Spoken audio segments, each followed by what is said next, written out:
नमो सिद्धारं नमो हरिहरं वज्रायारं नमो लोकेशवसाऊ। मेरे पवित्र मन में गुरुदेव आओ, मैं शास्त्र वाचन करूं प्रतिभा जगाओ। अरिहंत भाषित सभी श्रुत देवताओ, क्या बोलना अब मुझे तुम ही बताओ। अब मुझे तुम ही बताओ। यस्य स्वयं स्वावाप्ति भावे कृष्ण कर्म, तस्मै संज्ञान रूपाय नमोस्तु परमात्मने। इष्टोपदेशमिति सम्यक् धीतधीमान्, मानापमान समता समता वितन्या। मुक्तागृही विनिवसन् सजनी बनेवा, मुक्ति श्रियं निरुपमा याति भव्या। मुक्ति श्रियं निरुपमा मुपयाति भव्या। अनंत अनंत सिद्ध पंचबल विष्टि भगवान की, परम पूज्य चैतन्य चमत्कारी चंद्र प्रभु भगवान की, शासन नायक भगवान महावीर स्वामी की, परम पूज्य दादा गुरुदेव विराग सागर जी महाराज की, परम पूज्य चर्या श्रोमणी आचार्य विशुद्ध सागर जी महाराज की, संयम प्राण प्रदाता गुरुदेव विभव सागर जी महाराज की, अहिंसा मई विश्व धर्म की, सागर जी महाराज की जय। हम अंतिम कारिका का पाठ करेंगे। इष्टोपदेशमिति सम्यक् धीतधीमान्। बोलो।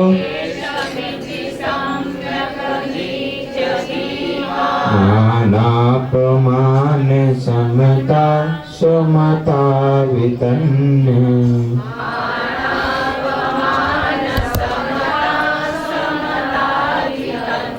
मुक्ताग्रहो विनिवसन् सजने वनेवा।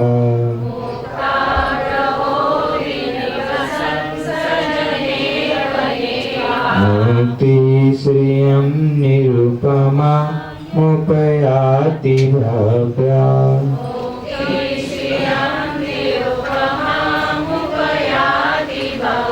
बोलिए।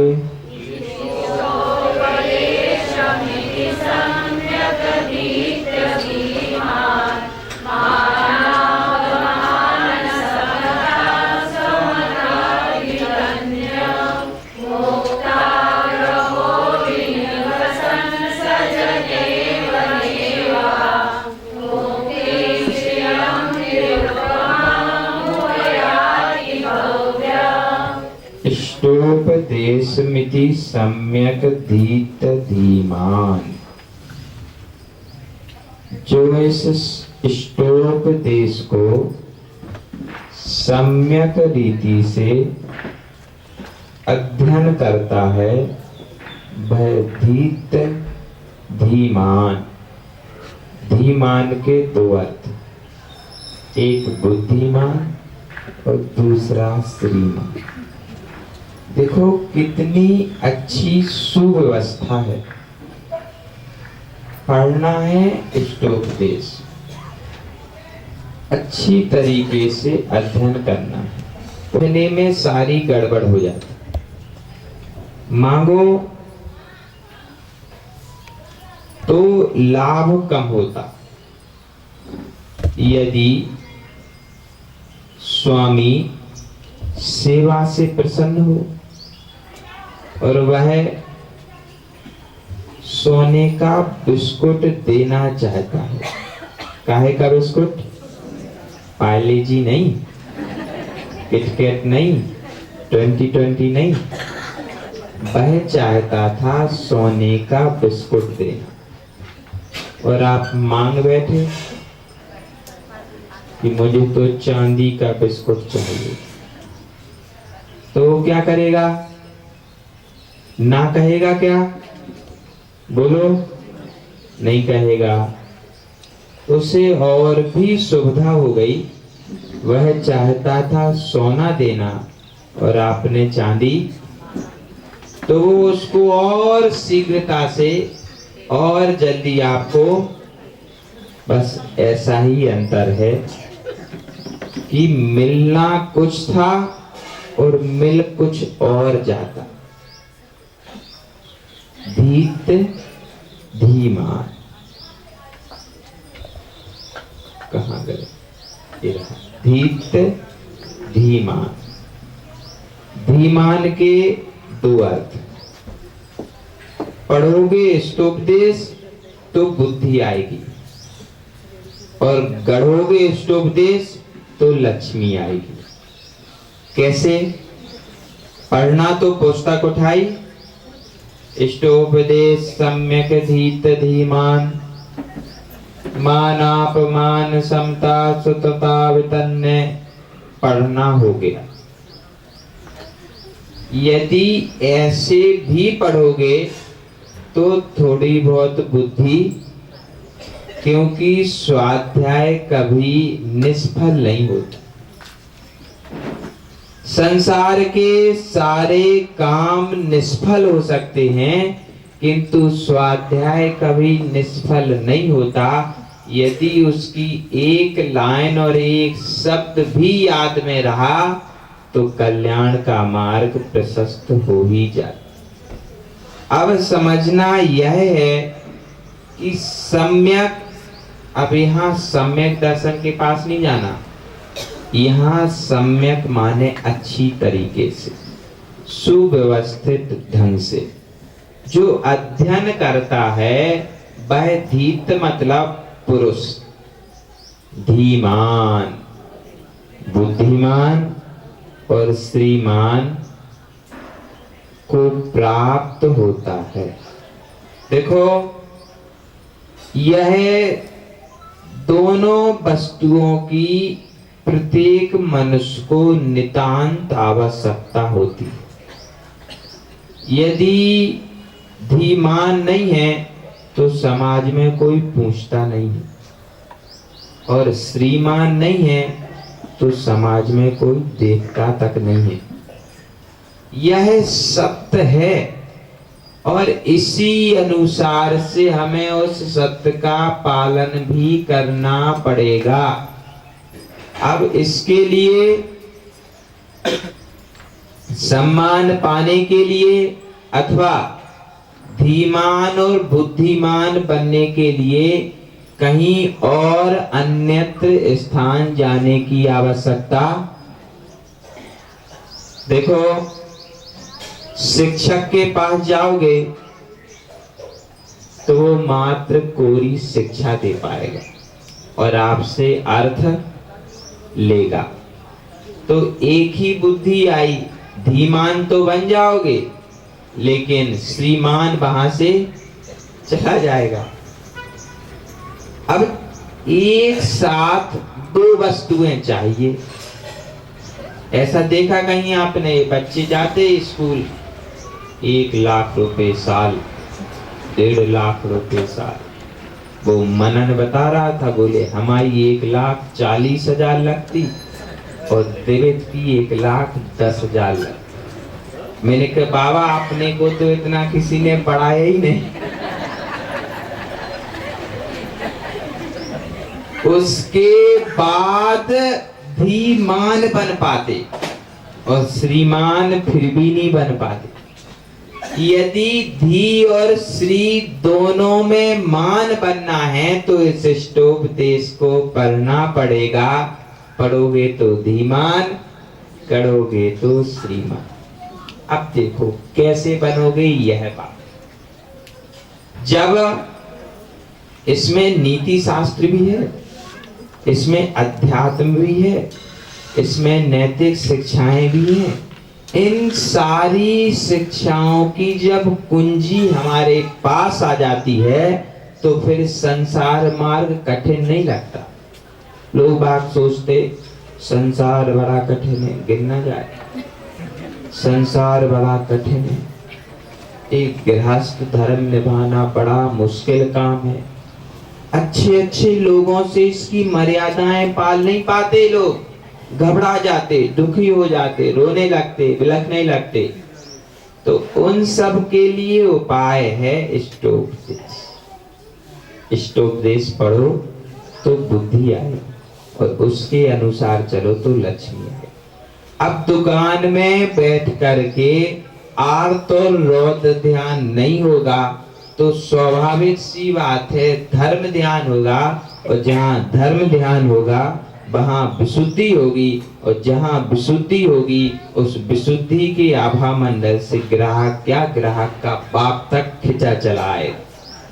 लोग बाग बोलते कैसे करें, शास्त्र पढ़ने से क्या लाभ?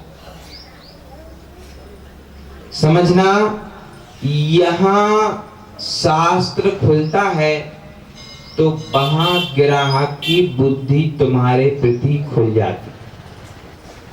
ऐसा ही एक गणित है, अध्यात्म की गणित है। लोग बाग सोचते क्या किया जाए, दुकान चलती नहीं, व्यापार में वृद्धि होती नहीं।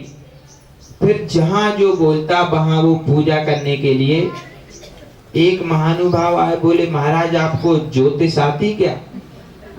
तो अपन ने कहा अपने मुख से अपनी निंदा नहीं। हम चुप बैठे रहे, हमने ना हाँ कहा ना ना। उनको लगा कि महाराज को आता। फिर से पूछा महाराज आपको ज्योतिष आती क्या? हम फिर चुप हो गए, थोड़ी सी मुस्कान ला रही तो उसको विश्वास हो गया इनको। फिर थोड़ी देर बैठा रहा, फिर पूछा महाराज हमारी दुकान है वो किसी ने कील दी है, चलती नहीं, पहले 10,000 की चलती थी, अब तो 500 भी नहीं आते, तो आप वहां तक चलो, आपका तो काम ही है परोपकार करना। तो हम चुप बैठे रहे। तो उसने थोड़ी और जोर से बोला, उसको लगा कि महाराज को कम सुनाई दे, और जोर से बोला उसने महाराज चलो, हमारी दुकान किसी ने कील दी है, वो चलती नहीं है, तो आप चलो उसकी पूजा वगैरह कर दो तो वो चलने लगेगी, फिर हम बहुत दान देंगे और जो आप कहोगे वो आपके ऊपर खर्च करेंगे और आपको हम गुरु बना लेंगे। मैंने कहा अच्छा प्रोपोजल है, मान लेना चाहिए। फिर भी हम चुप बैठे थे। तो उसे लगाए उत्तर नहीं देते, कोई बात तो है। उसने फिर से पूरी बात रिपीट की, फिर बोला कुछ तो बोलो। हमने कहा अब इसको गुस्सा अब बोल देते। हमने कहा हमको ज्योतिष नहीं आती। तो आपने पूरी बात सुनी क्यों? पहले ही बोल देते थे तो हम पूरी बात नहीं बताते। हमने कहा जो विषय आप कह रहे थे वो तो आता है हमको। बोले फिर ठीक है, फिर चलो। हमने कहा दुकान नहीं जाते, यहीं से कर देते हम उपाय, तो वो आप वहां दुकान में कर लेना, दुकान चलने लगेगी। बोले अच्छा ऐसा है। हमने कहा हाँ। बोले क्या उपाय है महाराज, जल्दी बता दो, हम 1-2 दिन में ही पूरा कर लेंगे, खर्चा कितना आएगा? लोग बाग देखो बड़े समझदार होते, वो अपने मेन पॉइंट पे आ जाते। बोले खर्चा कितना आएगा? देखो आप खर्चे का तो अंदाज है नहीं हमको, ज्यादा भी हो सकता, कम भी। बोले देखो हमारी 10,000 तक की है, आप बोलो तो अभी आपको दे देते, आप बोलो तो किसी जिसको आपका हो उसको दे देते, हमारा काम हो जाना चाहिए। हमने कहा ठीक है बाबा, जैसा तुम कहो वैसा। पैसे दे रहे तो बात तो माननी पड़ेगी। बोले अच्छा ये बताओ, जैसी दुकान पहले चलती थी वैसी चलने लगेगी क्या? तो हम आज 10,000 की जगह 5,000 देते और जब दुकान चलने लगेगी जब 5,000 और। हमने कहा ये बात भी सही है, जो 10,000 रुपए देगा वो पहले पुष्टि तो करेगा कि दुकान चलती नहीं चलती, ना 10,000 और चले गए, पैसे तो आ नहीं रहे। मैंने उससे कहा तू स्वाध्याय करने लग। उसका दिमाग चकरा, महाराज कहाँ की बात कहाँ ला दी, स्वाध्याय करने के लिए समय कहाँ बचता। पहले हाँ जब दुकान चलती थी तब कर सकते थे, तब हम 10 बजे जाते थे और 9 बजे आते थे और हमारा पूरा खर्च निकल आता था। अब यूं हो गया है कि जाते 7 बजे हैं, आते 11 बजे हैं, फिर भी खर्च उल्टा किराया और नहीं निकलता। मैंने कहा तुम बात तो मानो, सिर्फ 2-2 लाइन पढ़ने लगो, तुम्हारा काम हो जाएगा 1 महीने के अंदर। बोले महाराज ये बात समझ नहीं आई। तुम तो पैसे बोलो, नगद चाहिए 10,000 तो नगद ले लो, लेकिन काम जल्दी कर दो। ये स्वाध्याय अध्याय अपने से नहीं होता, आप जैसा कहो वैसा। तो हमने कहा बाबा जा यहाँ से, तेरे को दुकान नहीं चलवानी, मैं दुकान पे आने वाला नहीं और पूजा करना मेरे को आती नहीं। आज बालचंद जी कह रहे थे आपकी अहोपुण्य जो आपको पूजा छूट गई।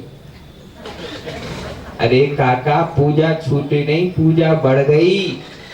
पहले सिर्फ वो ही करनी पड़ती थी, देव शास्त्र गुरु नमनकार अरहंत सिद्धाचार उपाध्याय साधु। अब इतने सारे ग्रंथ हो गए, उनकी पूजा करनी पड़ती, तब जाके विद्या आती है। तो बोले आप जैसा कहो वैसा करेंगे। हमने कहा तुम मित्र हमारे ऊपर विश्वास कर लो, मात्र स्वाध्याय करने लगो, तुम्हारी दुकान चलना प्रारंभ हो जाएगी। 1 महीने अपना लो, 10,000 नहीं चाहिए। अरे फिर उसे थोड़ा विश्वास हो। देखो जहां पैसे की बात होती ना, वहां विश्वास कम व्यक्ति पर, पैसे पे अधिक होता। और जहां पैसे का नकारात्मक बात आ जाए तो व्यक्ति पर विश्वास अधिक हो जाता। बोले 1 रुपए भी नहीं। मैंने कहा 1 रुपए भी नहीं। बोले फिर कुछ सामग्री लगेगी। हमने कहा नहीं लगेगी, हम अपने पास से ग्रंथ दिए देते। हमने पद्म पुराण उसको दे, और जब उसने पद्म पुराण का स्वाध्याय किया तो उसकी उपयोग पद्म पुराण में लग गया, विशुद्धि बढ़ी, दुकान डबल चलने लगी। 1-1.5 महीने बाद आया और सीधा नतमस्तक हो गया, साष्टांग नमस्कार। मैंने कहा बाबा क्या हो गया? बोले महाराज दुकान चलने लगी स्वाध्याय करने से। मुझे भी जिस बात का विश्वास था वह प्रैक्टिकल रूप में सिद्ध हो गई। इस कारिका ने चमत्कार कर दिया। धीत धीमान पुरुष को सिद्धि भी देती और बुद्धि भी देती। ऐसा यह स्टोपदेश मात्र ग्रंथ पढ़ने से नहीं, अपितु समग्र जिनवाणी में यही है। कहीं किसी बात को लिख दिया, कहीं किसी बात को लिखा नहीं है। मानापमान समता सुमता वितन्ने। अब मेन मजा तो दूसरी लाइन, मान और अपमान। इन दोनों स्थितियों में समता की आवश्यकता पड़ती है। क्यों? अब वहीं दुकान पे ही रहे ना, अभी घर नहीं आ जाना। जब दुकान पर ग्राहक एक चीज देखता है, 2 चीज देखता, 3 चीज देखता, 4 चीज देखता और देखने के बाद बोलता पसंद नहीं आई, ऐसे ही करते हैं। तो उस समय जो विक्रेता होता उसका मन बड़ा दुखी हो जाता, या यूं कहो कि उसको क्रोध का आवेग आ जाता, और उस क्रोध के आवेग में ग्राहक को ग्राहक नहीं समझता। फिर उस पे जो उसके श्रीमुख में अमृत वचन आते, उन अमृत वचनों को उसके ऊपर उड़ेल देता। जब वो ग्राहक अमृत वचन सुनता तो वो भी बेचारा परेशान हो जाता। तो कहता अब तो बेटा आए हम आखिरी बार, अब ना आएंगे ना दूसरे को आने देंगे। तो उस स्थिति में क्या होता? समता वितन्ना समता वितन्ने, ऐसी घरों में स्थिति होती। ऐसे ही हर जगह स्थिति होती। तो उन स्थितियों में उस व्यक्ति ने बताया कि महाराज जो हमें बात बात में गुस्सा आती थी, मन चिड़चिड़ करने लगता था, वो पद्म पुराण पढ़े तो उसमें लिखा हे भव तुम प्रसन्न हो, हे देव तुम प्रसन्न हो। तो कोई व्यक्ति आता था 10 साड़ी देखता था और एक भी नहीं लेता था, वो बोलता था कि पसंद नहीं आई, तो हम उससे बोलते थे हे देव प्रसन्न हो, ऐसा बोलते थे तो उसे बड़ा अच्छा लगता था। वो कहता था चलो पसंद तो नहीं आ रही, हम मना लेंगे उनको, आप एक साड़ी दे ही दो। और बिक्री बोले ये अच्छा है, बोले हम भी आएंगे 4 को और लाएंगे। बोले ऐसा करते करते दुकान जो चलती थी उससे भी डबल और 4 गुना चलने लगी। मैंने कहा यह सारी विद्याएं आचार्यों ने ग्रंथों में भर करके रखी है। हम यही सोचते कि सिर्फ अध्यात्म भरा, न्याय भरा, भास्कर भरा, करणानि योग, चरणानि योग है, द्रव्यानि योग है, अपितु इन ग्रंथों में चारों अनुयोगों के अलावा हमारे लौकिक जीवन को जीने की कला भी भरी पड़ी है। उस कला को, जिस कला को हम बाहर ढूंढते। अभी डॉक्टर साहब बतला रहे थे कि किसी इंग्लिश के वैज्ञानिक ने कोई ग्रंथ में से कुछ कुछ पॉइंटों को निकाल करके द सीक्रेट नाम की पुस्तक लिखी। पढ़ी किसी ने? उसमें बहुत सारी नीति की बातें हैं। ऐसे ही ना, अपने को तो अंग्रेजी आती नहीं, अपन ने सुना बस, पढ़ा नहीं। उन्होंने लिखा कि किस प्रकार से व्यक्ति को क्या काम करना चाहिए, किस अवस्था में क्या करना चाहिए, कब क्या खाना चाहिए, कैसे रहना चाहिए, इन सारी बातों को उसने पुस्तक में लिख दिया और नाम वैज्ञानिक का हो गया जैनाचार्य गोल। यह हमारी मूर्खता का प्रमाण पत्र है। बोलो कैसे? वह ऐसे कि हमने पुस्तक तो पढ़ ली, लेकिन किन की समझ के पढ़ ली? वैज्ञानिक की पढ़ ली, कोई बात नहीं, लेकिन पढ़ने के बाद समझ आ जानी चाहिए थी कि हमारे ग्रंथों में जैनाचार्यों ने भी इस बात को लिखा है। कुरल काव्य देख लो, कौन सा विषय उनसे अछूत रहा, एक एक विषय उन्होंने लिखा। उन्होंने यहाँ तक कि लिखा कि जब आकाश में बादल छा जाएं और बादल काले हों, गंभीर गर्जना करने वाले हों, तब किसान को खेत में हल डालना चाहिए। इससे क्या सिद्धि हो गई? बोले ऐसी स्थिति में जब वो खेत की जुताई करेगा, जब बारिश होगी तो खेत में पानी अधिक पीने की क्षमता उत्पन्न हो जाएगी। ये है त्रिवल्लभाचार्य जैनाचार्य कुरल काव्य के लेखक। बताने का तात्पर्य यह है कि जिन नीति वाक्यों को अदर लोगों ने उठा करके 2-5 बातों को लिख करके अपने नाम से छाप दी, तो उनकी जय जयकार होने लगी, और जिन्होंने सैकड़ों पृष्ठों के ग्रंथ लिख दिए, उनसे हमारा परिचय ही नहीं हो पाया। चाहे गणित का विषय हो, चाहे अध्यात्म का विषय हो, कोई भी विषय हो। वो अभी बतला रहे थे, वो गणित में माना कि ये, माना कि वो, ये सारी गणित पहले से तिलोय परिणति और तिलोय प्रज्ञप्ति में लिखी हुई है। धवला आदि में इन सारे विषयों को आचार्यों ने प्रभुत्व किया है, और वह सारे गणित के विषय धवला में हैं, जो आज नवीन गणित के नाम पे लोग पढ़ते हैं। नहीं, ये हमारा वैभव हमी को नया मार्ग लगा के खिलाया जाता। जो वस्तु दुकान पर 10 रुपए में मिलती है, वही वस्तु शोरूम पे 100 रुपए की मिलती। क्यों? क्यों? क्योंकि नाम बड़ा है। और हम ऐसे विद्वान लोग हैं हम ऐसे समझदार लोग हैं कि दुकान पर 10 रुपए में नहीं लेते, शोरूम जाते हैं 90 रुपए अधिक दे करके वस्तु लेकर आते हैं, और फिर यदि कोई उसी वस्तु को 10 रुपए में ला करके दिखाए तो उसको क्या समझाते, वहां उनका खर्चा भी तो निकलना चाहिए, ऐसा बोलते हैं। अब समझो कि हम कितने ठगाए जा रहे हैं अपनी बुद्धि की हीनता के कारण। चाहे कोई भी वैज्ञानिक ने कोई भी पुस्तक लिखी हो, उन सभी पुस्तकों से यदि मिलान किया जाता है तो वो जैनाचार्यों की गाथाएं से मिलती ही मिलती है। तारन तरन समाज है, उसमें 14 ग्रंथ लिखे तारन महाराज ने।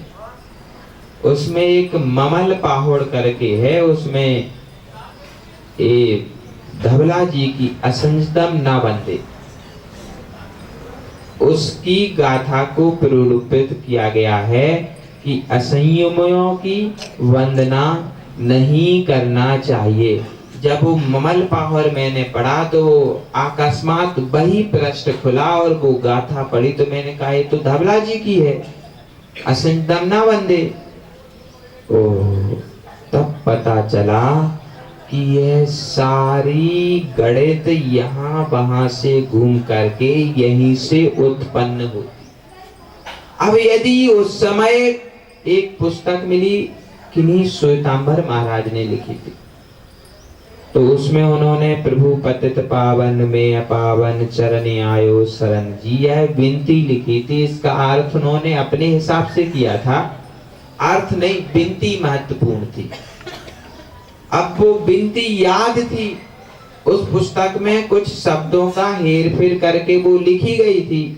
तब उसको पढ़ा तो पता चला कि यह हमारी विनती इन लोगों ने ले ली है और हमें कुछ पता ही। इन सारी बातों को बताने का मतलब यह है कि हम जिनवाणी की ओर अग्रसर हों, पढ़ें और समझें। जब तक हमें उस बात का ज्ञान नहीं होगा तब तक हम उनकी सभाओं में उस बात पर तालियां बजाते आहा कितनी अच्छी बात, कितनी विद्वान, कितनी समझदार है, जबकि उन्होंने आपकी ही पुस्तक से उस बात को पढ़ा है और पब्लिश कर दिया। आप ताली बजा करके खुश हो जाते कि इन्होंने हमारी बात कही, लेकिन यह पता नहीं रहता कि हमारे ग्रंथ से यह बात उठा करके यहाँ लाई गई है। मुक्ताग्रहो बिन सन सजने बनेवा, जिसे मुक्ति की आस्था है, जिसे मुक्ति मार्ग की ओर चलना है, उसे सावधानी रखनी पड़ेगी, समता में, अपमान में और मान में। सजने बिन सन सजने बनेवा, वन में और भवन में। देखो, जब सामने वस्तु नहीं होती है, सामने जब उसका उपकरण नहीं होता है, तब देख करके भी उस ओर मन नहीं लग जाता। अब वन में बैठ जाओ, सामने कोई आकर्षक वस्तु है ही नहीं तो मन ललचाने जैसी चर्चा ही है। लेकिन यदि भवन में बैठने के बाद सामने रखी हुई वस्तु आकर्षित है तो उसको एक बार देखने का मन हो ही जाता है। तो बोले इन दोनों स्थितियों में मुक्ताग्र हो, मन को मुक्त कर करके चिंतन करना कि मैं भवन में नहीं वन में बैठा हूँ और वन में कोई भी वस्तु आत्म ध्यान के अलावा आकर्षण को नहीं देती है। यह चिंतन बड़ा कठिन है। घर में रह करके घर का त्याग बहुत कठिन है, लेकिन यदि एक बार करने लगे तो उतना ही सरल हो जाएगा, शांत हो जाएगा, सुगम हो जाएगा। मुक्ति स्वयं निरूपमा मुपयाति भव्या। जो इस प्रकार का अध्ययन मनन चिंतन करता है वह नियम से भव्य कहलाता है और भव्य पने को प्राप्त हो जाता है।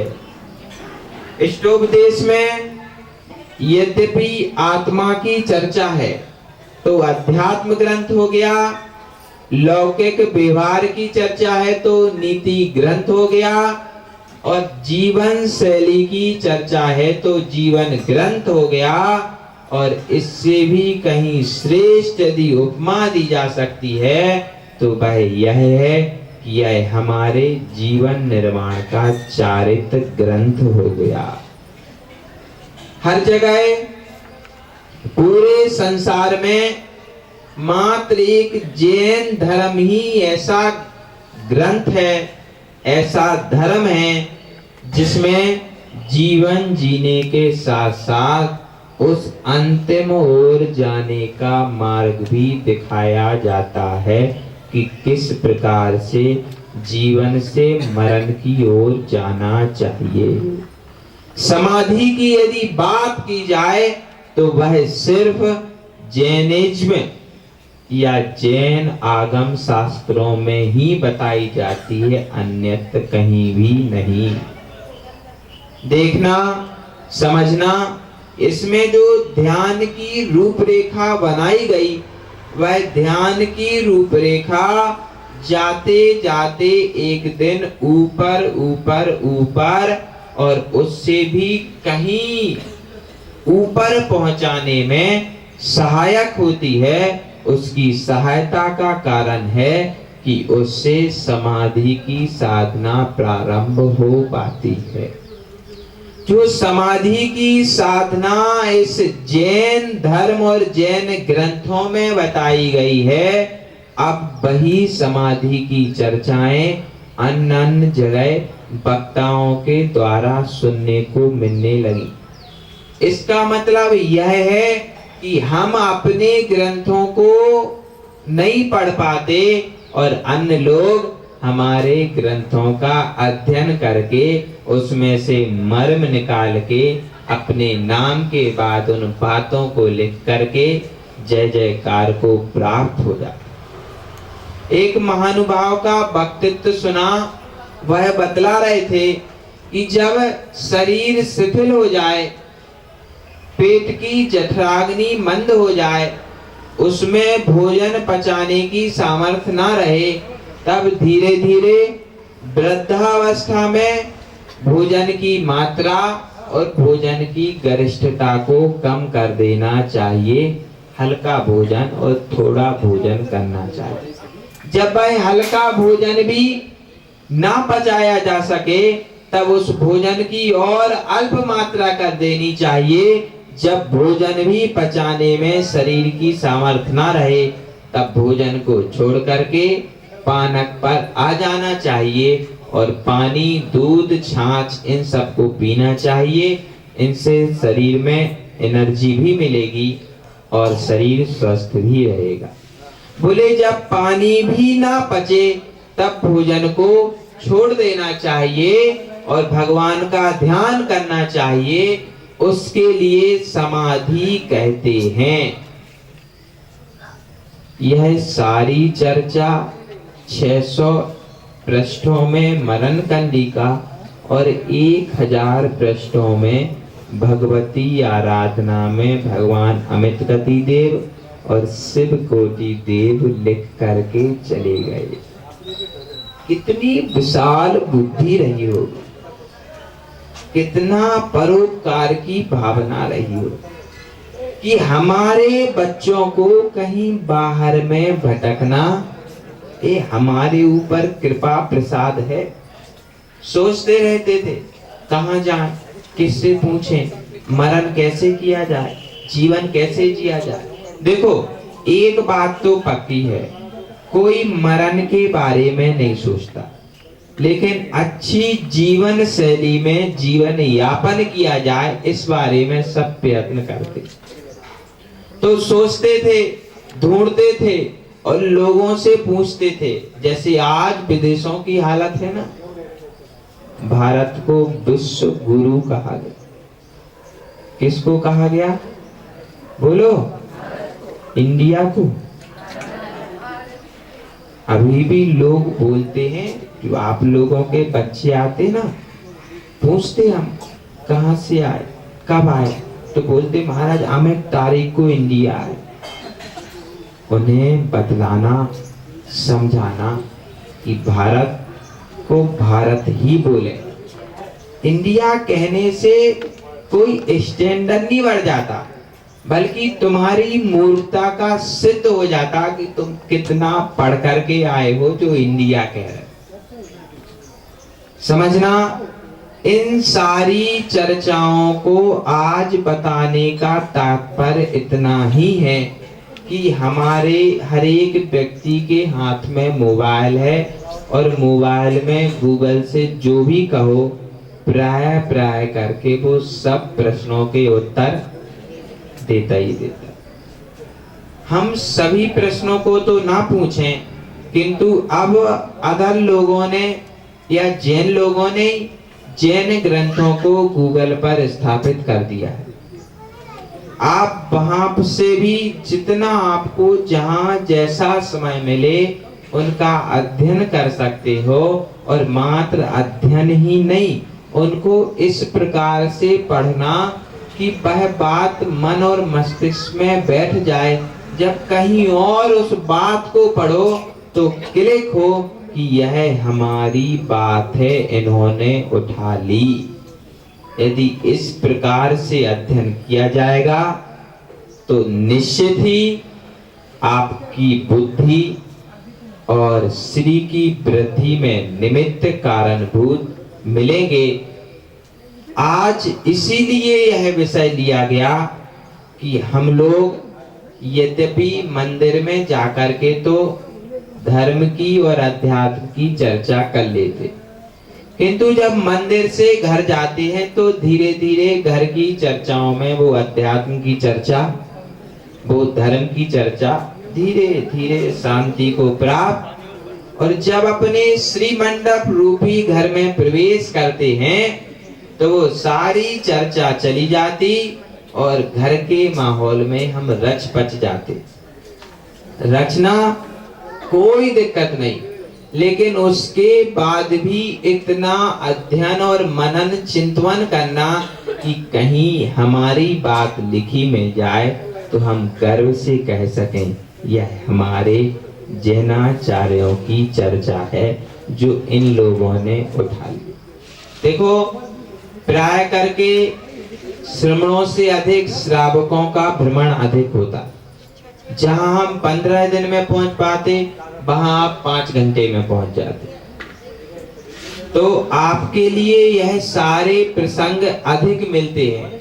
कहीं कुछ लिखा हुआ, कहीं स्पीच में सुना हुआ, कहीं कुछ, कहीं किसी भी प्रकार से मिलता है, तो उसका हम खंडन ना भी कर सकें तो अपने आप के लिए, अपने बच्चों के लिए मंडन तो कर सकें कि यह जैनाचार्यों की चर्चा है, यह जैन ग्रंथों की बात है।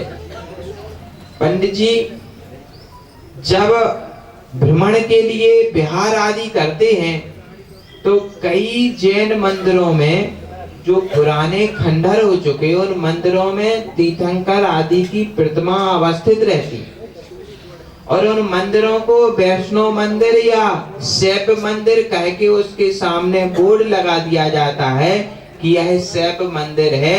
मतलब यह कि जिन लोगों ने, पुरातत्व विभाग वालों ने उस मंदिर की खोजबीन की या उस मंदिर के अवशेषों के माध्यम से उस मंदिर की नियुक्ति की, तो उन विचारों को पता ही नहीं था कि ये किन तीर्थंकर की प्रतिमा है, किन की प्रतिमा है। उन विचारों ने कहीं किसी की प्रतिमा बतला दी, कहीं किसी का नाम लिख दिया, और मंदिर के बाहर वैष्णव मंदिर, इस प्रकार से इतनी सदी का लिख देते हैं। और उस गांव के लोग भी हम लोगों को यही कह के ले जाते कि ये शैव मंदिर, महाराज चलो देखने। और हम लोग कौतूहलवश जाते हैं, और जब देखते हैं तो हृदय दुखी हो जाता कि वह प्रतिमा भले ही खंडर अवस्था को प्राप्त हो गई, किंतु यदि इतिहास साक्षी है तो वह जैन मंदिर के रूप में साक्षी है। समझना, हम अपने बच्चों को मात्र इंजीनियर ही नहीं बनाते रहे, वो कोई काम के नहीं। कहाँ गई त्रिशला काकी? वो एक चूना पत्थर का बनाएगा सब, मोहित। यदि इंजीनियर के अलावा जज, सिविल जज या और भी बड़े बड़े ओहदे, कितनी सारी पोस्टें हैं, यदि उन पोस्टों की ओर हम ध्यान दें तो सत्ता शासन जैनों की मुट्ठी में आ जाएगा। सिर्फ हमें अपने मन को तैयार करना है। यदि एक गांव से, देखो इंजीनियर गिने जाएं तो 50 निकलेंगे कोपर गांव से, जज है एक आध, क्या कम लोगों ने। समझना, हम अपने बच्चों को सिर्फ जो सबके बच्चे कर रहे वो ही ना कराते रहें। ऐसे ऐसे स्थानों पर, ऐसी ऐसी कुर्सियों पर बैठाएं कि उन कुर्सियों का फायदा कुछ तो हमें मिले। देखो बहुत सारे इंजीनियर हो गए, अब आने वाली पीढ़ी को जज बनाना, जब हम बुढ़े हो जाएं, कभी फिर से कोपर गांव आए तो बताना कि देखो महाराज इतने जज तैयार किए गए हैं। तब प्रसन्नता होगी कि समाज में कुछ उपलब्धि अभी भी है। प्रोफेसर बनाओ, लेक्चरर बनाओ। एक व्यक्ति यदि जैन होकर के लेक्चर देगा तो वह हजारों में अहिंसा की स्थापना कर दे।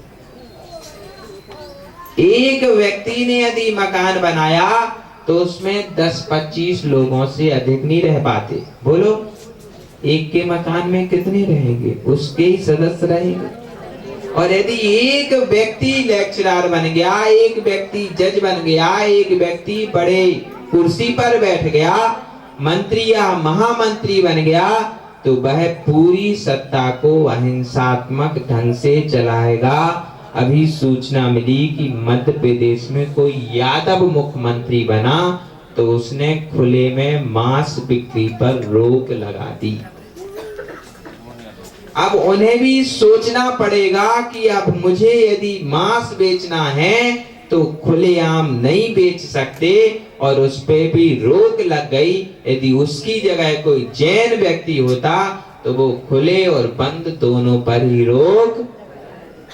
लेकिन चाहिए कि हमारा मन उस ओर जाए। देखो कोई भी माँ ऐसी नहीं होती जो अपने बेटे से कहे बेटा जा बड़े होकर के मुनि बन जाना। कोई नहीं होता।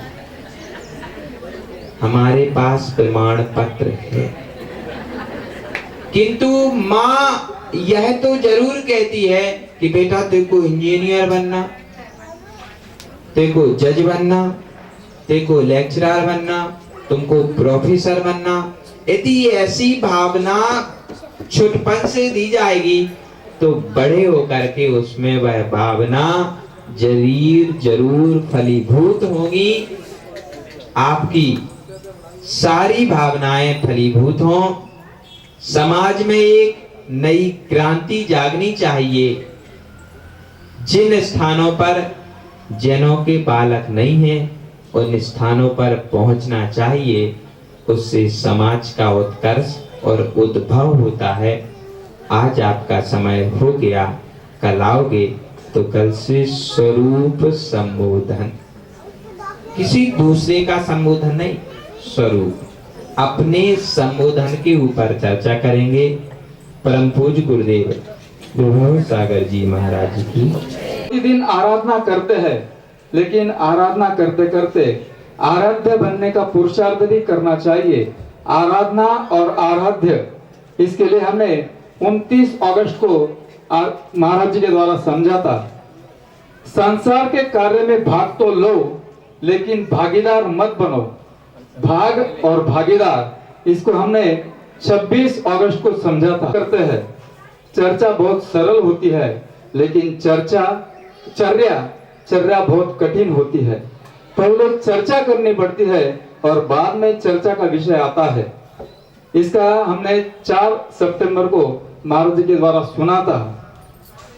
हम मोक्ष मार्ग पर चलते हैं, जिस गति पर हम चलते हैं तो उस गति पर बहुत ही अवरोधक यानी जो पंचेंद्रिय के विषय है वो अवरोधक के समान हमारे सामने खड़े हो जाते हैं, हमको उसमें आसक्त कराते हैं।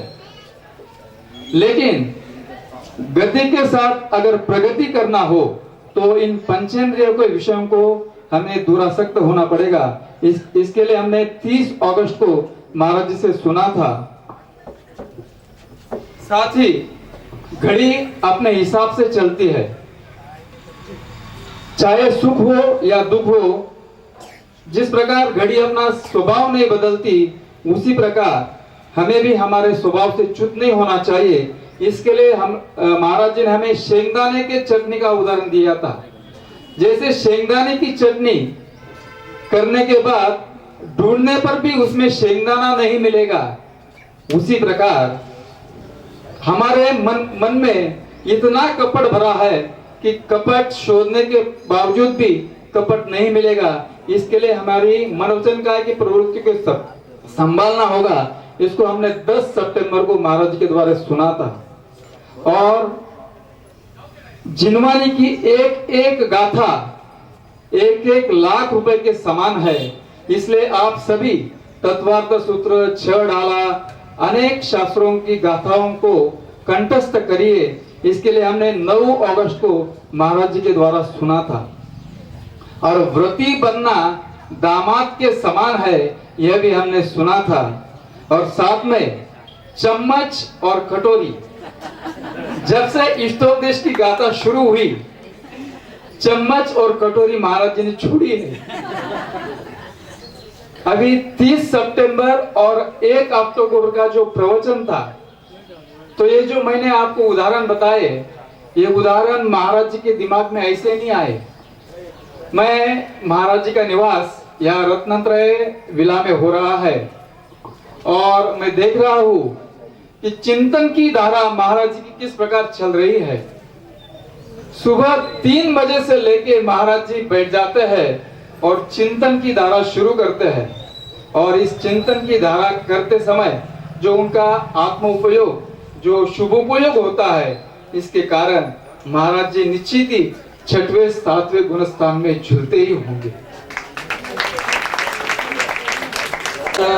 कुले जिन ग्रहे जिननाथ महं यदे। ओम ह्रीं श्री परम पूज्य 108 पूज्यपाद मुनि के चरणों में यहाँ पर चातुर्मास हेतु निमित्त इष्टोपदेश की वाचना सानंद संपन्न हुई है। उसके निमित्त परम पूज्य 108 श्री शुद्धोपयोग सागर जी मुनि महाराज, इनके मुखार बिंद से जो वाचना संपन्न हुई है, उस निमित्त अनर्घ्य पद प्राप्ताय अर्घ्यं निर्वपामिति।